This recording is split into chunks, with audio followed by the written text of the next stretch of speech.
오늘 본문 말씀을 통해서 눈물을 멈추어라는 제목으로 말씀의 은혜를 나누겠습니다. 요즘에 코로나로 인해서 우리가 이제 위생에 신경을 많이 씁니다. 잘 씻고 또 우리를 몸을 깨끗하게 하는 일에 우리 관심을 갖는데, 얼마 전에 어떤 기사를 보니까 100년 전만 해도 서양에서는 목욕을 잘 안 했다고 합니다. 사람들이 목욕을 거의 안 했대요. 왜 목욕을 안 했느냐? 속설 때문에 그랬다는 것입니다. 사람들이 믿고 있는 그런 속설들이 있었는데, 어떤 내용들이냐면은 몸을 물에 담그면은 위생상 좋지 않다. 또 땅구멍을 때와 기름으로 적당히 덮어줘야 건강에 좋다.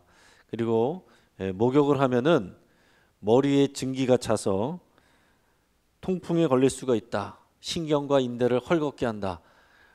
이런 이상한 속설이 퍼져가지고, 이게 근거 없고 말이 안 되는 얘기지만은 다들 그렇게 얘기를 하니까 믿는 것입니다. 속설은 사실이 아니고 진실이 아니지만 사람들이 다 그렇게 얘기하고 그렇게 말하면 그것이 사실이고 진실인 것처럼 여겨지게 되는 것입니다. 더 경악스러운 것은 뭐냐면은 그 당시에 이 의사들도 손을 안 씻었다고 합니다. 수술할 때 손을 씻지도 않고 수술에 임했다고 그래요. 자, 그러다가 보니까 수술 중에 이유를 모르고 죽는 사람들이 많았다고 합니다. 산부인과에서도 산용열로 죽는 산모들이 아주 비일비재했다고 합니다. 그러면서도 뭐 때문에 그 사람들이 죽는지 알지를 못하는 것입니다. 의사의 손이 더러워서 세균이 옮아서 병이 생겼는데 그걸 알지 못하는 것입니다. 그러다가 1874년에 헝가리 의사인 이그나즈 필리프 지멜바이스라는 사람이 자세히 관찰을 해보니까 왜 그럴까 연구하다가 보니까 의사들이 이 시체실하고 분만실을 이렇게 왔다 갔다 하면서 시체를 만졌다가 그 손으로 산모를 만졌다가 이런 것을 보게 되면서 여기 문제가 있다, 이것을 생각하고 의사들에게 손을 깨끗이 씻어야 된다, 이런 얘기를 하고 다녔어요. 너무 상식적인 얘기 같지만은 이 얘기를 할 때에 이 의사에 대해서 다른 의사들이 말도 안 된다 그러면서 이 사람을 비난하고 비판하고 무시했다고 합니다. 여러분, 제가 이 기사를 읽으면서 참 여러 가지 생각이 들었습니다. 하나는 사람이 참 똑똑한 척해도 어리석다, 너무 참 무지하다. 그 당시는 세균이라는 말 자체가 없었습니다. 세균이라는 것을 알게 된 그 개념이 생긴 것 자체, 그 나중의 일이에요. 지금이야 의학도들이 당연히 세균학에 대해서 공부를 하지만은 그 당시에는 그러지 못했습니다. 그러면 지금은 낫을까요? 지금은 물론 더 많은 지식 가운데 있습니다. 그러면 더 나아졌는가? 여러분, 세균보다 바이러스는 한참 뒤에 발견됐습니다. 바이러스는 훨씬 작은 것인데, 그런데 이 바이러스, 보이지 않는 이 바이러스로 인해서 이 전 세계가 몸살을 앓고 있지 않습니까? 모든 나라의 일들이 다 정지되다시피 하고, 지금 모든 일상적인 생활이 그 관습이 다 바뀌어가는 그런 상황 가운데 있습니다. 지금 백신을 개발하는 데는 보통 10년 정도 걸린다고 그러는데, 이번에 몇 개 회사에서, 외국계 회사에서 백신을 개발했다는 기분 좋은 뉴스가 있었습니다. 자, 그런데 그 다음에 나오는 뉴스들을 보니까 이 백신을 맞을 때 이상이 생겼을 때 회사에서는 책임지지 않는다라는 단서를 달고 있더라고요. 그럴 수도 있겠죠. 10년을 걸쳐서 이것이 임상실험을 잘 봐야 되는데 급하니까 지금 1년 안에 만들어서 지금 배포를 하는 것입니다. 여러분, 그러니까 의학과 과학을 신뢰하고 또 협력해야 됩니다. 의지해야 되죠. 하지만은 의학과 과학이 우리 생명과 건강을 완벽하게 지켜줄 수 있다는 것은 환상입니다. 여러분, 이것을 내려놔야 된다는 거죠. 또 한 가지 든 생각은 이런 것입니다. 그 사람들이, 서양 사람들이 왜 목욕을 잘 안 했다고요? 속설을 믿었기 때문에 그렇습니다. 아닌 것 같아도, 말이 안 되는 얘기라도 반복적으로 사람이 계속 그 말을 듣고 사람들이 저마다 그런 얘기를 하고 또 전문가가 그런 얘기를 하면은 자연스럽게 그것을 진실로 믿게 됩니다. 근데 여러분 보세요. 언론도요, 오보를 자꾸 냅니다. 그리고 정치인들은 보세요. 같은 문제를 놓고서도 상황에 따라서 정반대의 이야기들을 합니다. 여러분 대단한 전문가들이 모여서 어떤 정책을 마련하고 하지만은 그 일들이 생각처럼 계획처럼 말한 것처럼 되어가지 않는 것들을 우리가 봅니다. 재판하는 것들도 보세요. 여러분 1심, 2심에서 무죄라고 나왔던 것이 항고심, 3심에 가서는 대법원 가서는 유죄로 바뀌는 일들도 있고 정반대의 일들도 있습니다. 같은 법이지만은 해석하는 사람에 따라서 전혀 다르게 정반대의 결과도 나올 수 있다는 것입니다. 여러분 인간의 지식과 인간의 말은요 한계가 있습니다. 우리는 그것을 인정을 해야 돼요. 속설을 믿고 따라가는 사람은 그 인생을 아무도 책임져 줄 수 없다는 것입니다. 성경의 역사도 그래요. 성경에서 보여주는 인간의 역사는 우상숭배의 역사입니다. 하나님은 아주 단순하게 얘기하셨어요. 이 구약 옛 언약은 뭡니까? 하나님께서 너희는 나를 사랑하고 나의 말을 청종하여 지켜라. 그러면 내가 너의 하나님이 되고 너희는 나의 백성이 될 것이다. 이게 옛 언약입니다. 우리는 새 언약, 새 언약은 뭡니까? 이 말씀을 다 지켜 행하면 이게 아니고 그 대신 예수 그리스도를 믿으면, 예수 그리스도를 믿고 부족하지만은 따라가면, 그 말씀을 따라가면 우리는 하나님의 백성이 되고 하나님이 우리의 하나님이 되시는 겁니다. 내용은 똑같아요. 이 단순한 거를 왜 못 지킵니까? 이스라엘 백성들이 왜 계속 실패합니까? 하나님의 말씀을 믿지 않고 속설을 믿었기 때문에 그런 거예요. 그 사람들이 믿은 속설은 뭡니까? 가나안 땅에 들어갔더니 그 가나안의 신들이 우리 생명을 지켜준대. 가나안의 신들이 풍요를 준대. 그들에게 제사를 하면 우리를 부자 되게 한대. 이 속설을 믿었던 거예요. 그래서 가나안의 바알신, 아세라신, 암몬신 온갖 신 앞에 제사를 하는 것입니다. 동시에 하나님께 제사도 하고요. 하나님께서 그 제사는 받지 않으시는 겁니다. 그 신앙을 신앙이라고 말씀하지 않으시는 거예요. 요즘 새벽 기도회 때 역대기를 묵상하고 있는데요. 이 역대기는 어떤 책이냐면 이스라엘 백성들 이제 북이스라엘과 남유다로 갈라져서 살아오다가 결국에는 둘 다 우상숭배 때문에 멸망했습니다. 자, 그런데 이 남유다는 바벨론의 포로로 끌려갔다가 70년 만에 돌아왔어요. 돌아온 다음에 쓰여진 책이 역대기에 이 남유다 왕국의 이 왕 이야기를, 그 역사를 교육을 목적으로 가르치는 것입니다. 왜요? 이 역대기의 기록을 보면 역사를 보아라. 이 왕들과 백성들이 우상 숭배할 때는 고통을 당하고 하나님을 온전히 섬겼을 때는 하나님이 평강 주셨다. 이걸 잊지 말아야 된다. 그것을 가르치기 위해서 역대기가 쓰여진 거예요. 자, 그런데 우리가 오늘 읽은 예레미야 말씀은 그로부터 70년 동안 포로 생활하고 왔으니까 그 전에 바벨론에게 망하기 전까지 예레미야 선지자가 전한 말씀이에요. 그러니까 역대기에서 쓰여진 말씀의 이전으로 한 70여 년 전으로 올라가겠죠. 오늘 무슨 말씀을 하는지 15절 말씀을 같이 읽어보겠습니다. 저 시작. 여호와께서 이와 같이 말씀하시니라. 라마에서 슬퍼하며 통곡하는 소리가 들리니 라헬이 그 자식 때문에 애곡하는 것이라. 그가 자식이 없어져서 위로받기를 거절하는도다. 아멘. 여러분, 예레미야 선지자는 어떤 선지자냐면 인기가 없는 선지자, 사람들한테 늘 구박받는 선지자, 그래서 맨날 눈물 흘리는 그런 선지자였어요. 왜 인기가 없느냐? 예레미야가 전해야 됐던 그 말씀은 바벨론에게 망하기 직전이니까 계속해서 하나님이 우리를 징계하십니다. 하나님이 우리를 심판하십니다. 바벨론에게 우리는 당할 것입니다. 그러나 바벨론에게 저항하지 마십시오.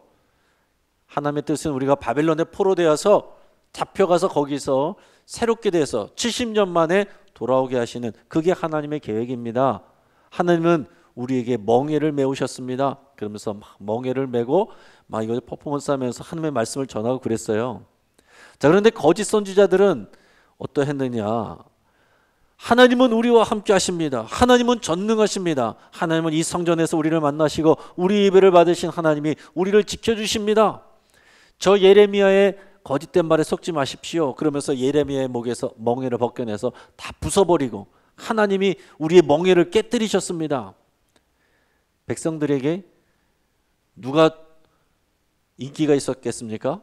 당연히 거짓 선지자, 저런 하나냐와 같은 거짓 선지자가 인기를 얻을 수밖에 없는 거예요.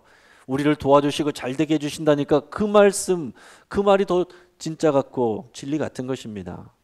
예레미야 선지자는 계속해서 심판, 멸망, 포로 이런 얘기를 하니까 백성들이 다 싫어했던 것입니다. 마치 앞에서 말한 손을 씻어야 된다고 말을 했지만은 그것 때문에 무시당하고 또 따돌림 받았던 그 의사처럼 예레미야가 그랬다는 거죠. 예레미야서 전체는요 하나님의 심판에 대해서 다루고 있는데 그 중에서도 그 심판과 위로에 대한 말씀도 있어요. 회복에 대한 약속의 말씀이 있습니다. 이 예레미야서는 52장까지 있는데 그 가운데 보면 30장에서 33장까지를 위로의 책이라고 말합니다. 하나님의 위로와 회복에 대한 약속의 메시지가 담겨 있어요. 여러분 유대 문학은 그 중간 우리는 마지막 결론이 중요 내용이잖아요. 핵심적인 내용이지만은 유대 문학에서는 가운데에 나오는 내용이 핵심입니다. 그러니까 우리가 마치 핫도그를 먹으면은 그 가운데 있는 소시지가 핵심인 것처럼 이 예레미야서를 볼 때는 이 가운데 나오는 위로의 말씀이 결국에는 이 심판을 선포하시는 하나님의 진정한 마음이다. 진정한 뜻이다라는 것입니다. 그 심판하신 것은 멸망케 하려는 것이 아니라 회복케 하려는 거예요. 새롭게 하려는 하나님의 계획을 말씀하고 계신 겁니다. 그런데 하나님께서 뭐라고 말씀하시냐? 라마에서 슬퍼하며 통곡하는 소리가 들린다. 라마라는 한 지역입니다. 성읍. 거기서 슬퍼하며 통곡하는 소리가 들린다라고 했습니다. 근데 그 소리는 뭐냐? 라헬이 그 자식 때문에 애곡하는 것이다. 그가 자식이 없어져서 위로받기를 거절하는도다. 이렇게 얘기를 하고 있습니다. 이게 무슨 말인지 잘 이해가 안 되시죠? 지금 내용은 하나님께서 북이스라엘에 대한 말씀을 지금 하고 계신 거예요. 북이스라엘에 대해서 얘기하고 있는데 북이스라엘은요 이미 이 말씀이 주어질 때 그 전에 주전 722년에 아수르에게 망해서 다 포로로 잡혀가고 뿔뿔이 없어지고 나라가 사라졌습니다. 그런데 그 북이스라엘의 통곡하는 울음소리가 들린다라고 하나님께서 말씀하시는 거예요. 그것은 라헬이 자식이 없어져서 자식 때문에 울고 있는 그 울음소리다. 그 눈물이다. 이렇게 말씀하고 있습니다. 여러분 북이스라엘은 처음부터 일관되게 우상 숭배하다가 망한 그런 나라예요. 자, 그런데 왜 라헬의 통곡소리라고 그랬을까요? 여러분 북이스라엘의 가장 핵심적인 지파는 므낫세 지파, 에브라임 지파 이 두 개 지파인데 이 에브라임과 므낫세 지파는 다 요셉의 아들입니다. 요셉은 라헬의 아들이에요. 그러니까 이 북이스라엘의 중심 지파가 라헬의 후손들이다라는 것입니다. 그렇기 때문에 라헬을 빗대어서 하나님께서 말씀하시는 거예요. 이 북이스라엘 백성들이 결국에는 우상 숭배 때문에 멸망하고 그리고 나라를 잃어버리고 그들의 가족들이 죽고 비참하게 끌려서 개처럼 여러 나라의 포로로 끌려가는 그런 고통을 당했습니다. 이미 당했어요. 그런데 그 고통의 소리를 하나님께서 듣고 계신다라고 얘기하는 것입니다. 그것은 마치 라헬은 실제로는 자식이 죽은 게 아니라 자식이 없어서 힘들어했던 사람이에요. 그리고 그 라마라는 지역에 그곳에 라헬의 무덤이 있다 그럽니다. 그런데 하나님께서는 그 라헬의 고통의 소리를 마치 자식이 없어져서 울고 있는 것처럼 이렇게 표현하시면서 지금 이 말씀을 하고 있습니다. 자, 그러니까 이 북이스라엘을 하나님은 하나의 인격체처럼 얘기를 하시면서 그들의 자손, 이 백성들이 고통받고 멸망해서 포로로 잡혀가고 흩어진 것, 이것을 라헬의 자식이 없어져서 울고 있는 것처럼 그렇게 표현하고 있는 겁니다. 자, 그런데 이 본문 우리가 읽은 이 말씀은요 나중에 실제로 그런 사건으로 이어집니다. 하나님께서는 이 말씀이 하나의 또 예언이 되게 하신 거예요. 언제 이런 일이 일어났느냐면 마태복음 2장에 나옵니다. 예수님이 태어났다는 소리를 듣고 동방 박사들이 찾아와요. 예루살렘에 왔다가 베들레헴에 가서 아기 예수님께 경배하고 자기 나라로 돌아갔습니다. 그러고 났더니 이 유대의 왕인 헤롯이 걱정이 되는 거죠. 두려움이 엄습합니다. 나의 왕위를 잃어버리면 어떡하는가?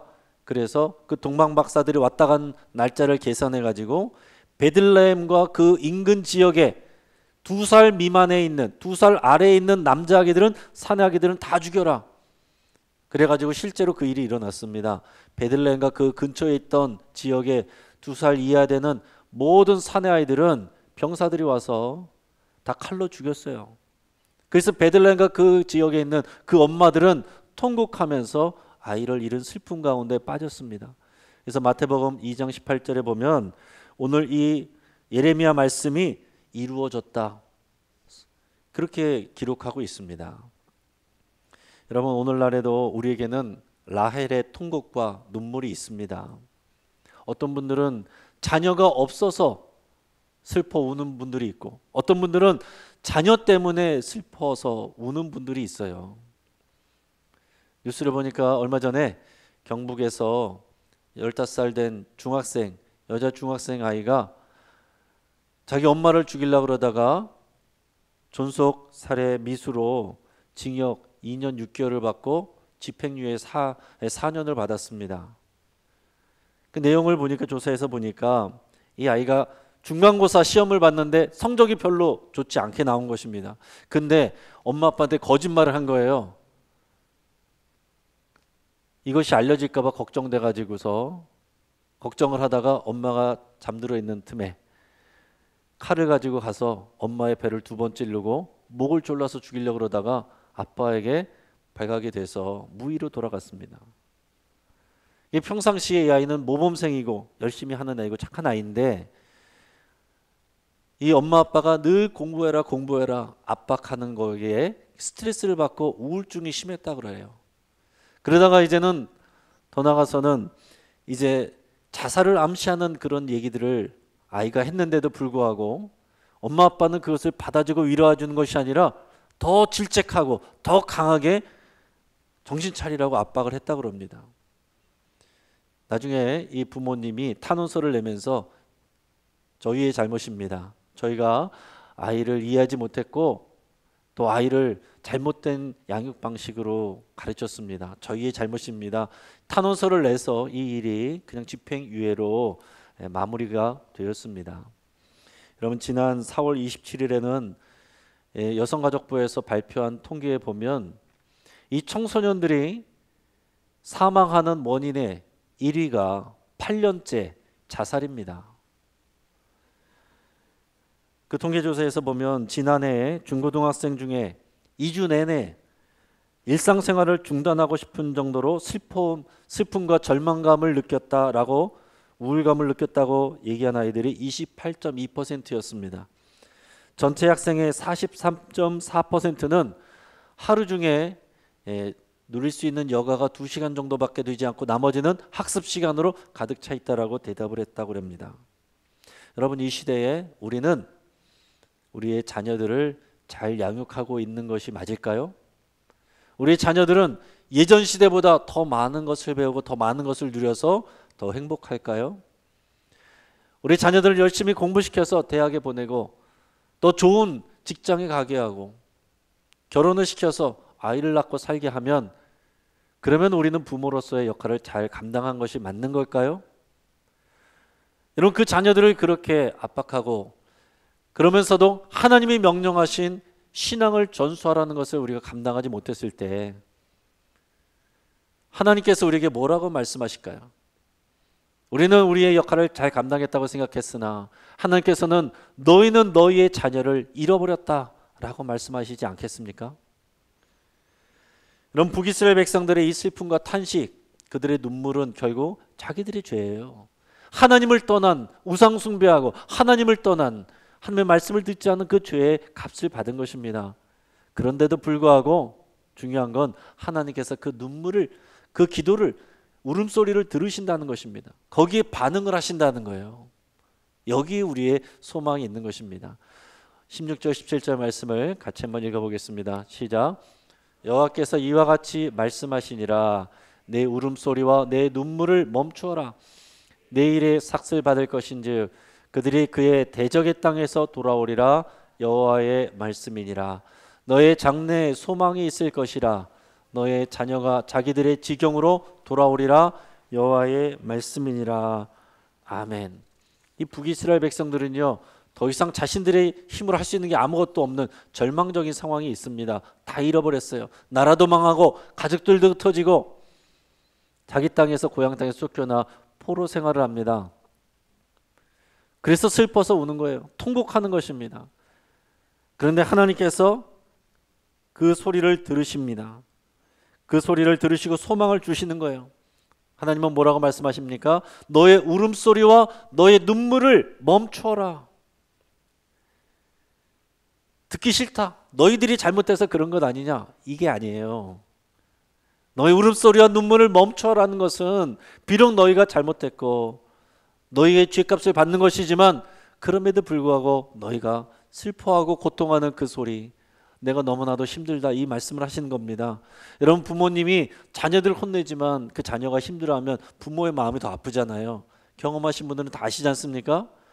하나님은 이 부모의 마음으로 이 백성들을 바라보고 계시는 겁니다. 그 눈물에 화가 나시는 것이 아니라 하나님도 속상해 하시고 그들에게 장래의 소망을 주기를 원하시는 것입니다.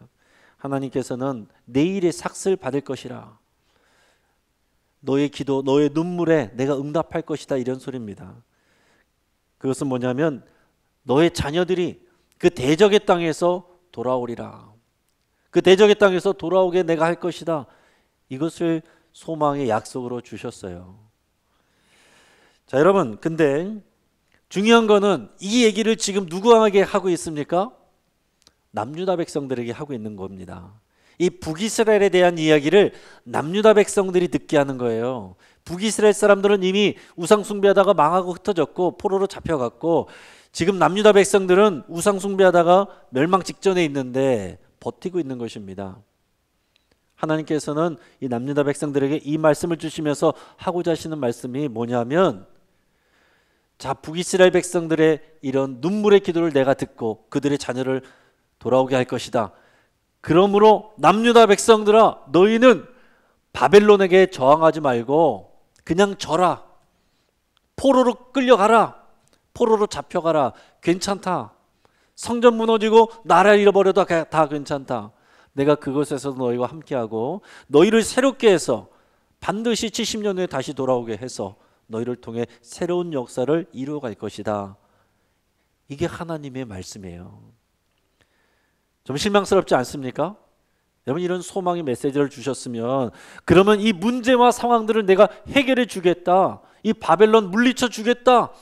이 성전과 이 나라, 너희 가족들 지켜주겠다. 그랬으면 좋겠는데 그렇게 해야 맞을 것 같은데 하나님께서 그렇게 하시지 않는 것입니다. 왜요? 이미 하나님의 때가 지나갔기 때문에 그런 거예요. 이미 수도 없이 많은 선지자들을 보내셔서 회개하고 돌이켜라. 우상 숭배하지 말고 하나님을 믿는 온전한 신앙으로 돌아와라 그랬는데 돌아오지 않았던 것입니다. 이제 하나님의 계획이 바뀐 거예요. 이제 하나님의 계획은 뭐냐면 지금 너무 썩었고 너무 그 염증이 심하기 때문에 의사라고 말한다면 그 상처 부위에 붕대 덧댈 일이 아니다. 이 고름나고 이 다 썩은 것들, 이 염증들 다 도려내고 그것을 깨끗하게 소독하고 새살이 돋아나게 할 것이다. 이게 하나님의 계획인 것입니다. 그렇기 때문에 남유다 백성들은 예레미야 말을 들어서 바벨론에 저항하지 말고 그냥 포로로 끌려가라. 하나님께서 반드시 돌아오시게 하겠다는 그 약속의 소망의 말씀을 믿고 가라. 이 얘기를 하고 계시는 겁니다. 오늘 이제 말씀을 여러분 정리하겠습니다. 우리가 여러분 잘 기억하실 수 있길 바라는데요. 첫째는 우리의 울음소리 하나님께서 응답하신다라는 얘기입니다. 북이스라엘 사람 잘한 것이 아무것도 없습니다. 그럼에도 불구하고 그 울음소리에 하나님이 반응하신다는 겁니다. 여러분, 우리는 자식들 잘 되게 해준다고 하다가 상처를 주고 배우자에게 잘해준다고 하다가 가슴에 못을 박기도 하고 나는 하나님을 잘 섬긴다고 말했지만은 하나님이 싫어하는 일들을 하기도 합니다. 우리는 여전히 실수해요. 그리고 우리가 우리 힘으로 어떻게 할 수 없는 이 상황들 가운데서 힘들고 고통하고 눈물을 흘립니다. 하나님께서 그 눈물을 귀하게 여기신다는 거예요. 그 울음소리를 들으신다는 것입니다. 오늘 우리의 피곤함과 어려움과 눈물의 기도를 하나님이 반드시 들으시는 줄을 믿으시기 바랍니다. 또 하나는 우리는 하나님의 말씀을 잘 안 듣고 사람들의 말, 속설에 휘둘리기가 쉽다라는 것입니다. 이스라엘 백성들, 유다 백성들이 다 하나님의 말씀을 귀담아 듣지 않고 사람들의 속설, 우상들이 우리를 지켜준다라는 말에 넘어가서 그것을 믿고 나가다가 멸망하고 고통받는 것입니다. 여러분, 우리는 이 시대에 세상의 말, 사람들의 말이 아니라 하나님의 말씀을 경청을 해야 사는 것입니다. 자, 마지막으로는 우리의 뜻대로 되는 것이 아니라 하나님의 뜻대로 이루어지기를 소망해야 됩니다. 그게 진짜 소망이에요. 하나님께서는 우리가 생각하고 계획했던 일들이 이루어지지 않을지라도 하나님의 뜻이 이루어지게 하시겠다 말씀하십니다. 이 상황과 환경이 변하지 않을지라도 하나님의 계획은 이루어지고 있다는 것을 믿고 소망하라라는 얘기입니다. 여러분, 지금 코로나19가 우리 생각처럼 그렇게 쉽게 잡히지 않습니다. 경제가 쉽게 돌아오지 않습니다. 너무 낙심하지 마시고 너무 조바심 갖지 않으시길 바랍니다. 하나님의 계획은 더 크고 위대하십니다. 하나님은 우리를 지금 깨끗게 하시는 중인 줄 믿습니다. 우리를 더 새롭게 하시고자 하는 하나님의 더 큰 확실한 그 계획과 하나님의 말씀을 귀담아 들으시고 주 안에서 용기 내시기를 주의 이름으로 축복합니다. 같이 한번 기도